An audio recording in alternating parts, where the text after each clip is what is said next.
என் பெயர் சரண்யா விஜயகுமார். இன்று நாம் காணவிருக்கும் குறள் எண் 1068. பால் பொருட்பால். அதிகாரம் இரவச்சம். குறள்: இரவென்னும் ஏமாப்பில் தோணி கரவென்னும் பார்த்தாக பக்குவிடும். பொருள்: வறுமை என்னும் கடலை கடப்பதற்காக ஏறிச் செல்லும் இரத்தல், பிச்சை எடுத்தல் என்ற பலவீனமான தோணியானது இருப்பதை மறைத்து கூறும் கரத்தல், இல்லை என்று சொல்லுதல் என்ற பாறையின் மீது மோதினால் பிளந்து நொறுங்கிவிடும்.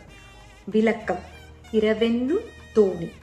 வறுமையிலிருந்து தப்பிக்க ஒருவர் மேற்கொள்ளும் யாசித்தல், இரத்தல் ஒரு படகு போன்றது. கரவென்னும் பார். ஒருவர் தன்னிடம் பொருள் இருந்தும் இல்லை என்று கூறும் அந்த கல் நெஞ்சம் ஒரு பாறை போன்றது, பக்குவிடும். அந்த பாறையின் மேல் மோதினால் பிச்சை எடுத்து பிழைக்கலாம் என்ற நம்பிக்கையும் மானமும் சிதைந்து போகும். மீண்டும் குறள்: இரவென்னும் ஏமாப்பில் தோணி கரவென்னும் பார்த்தாக பக்குவிடும். நன்றி.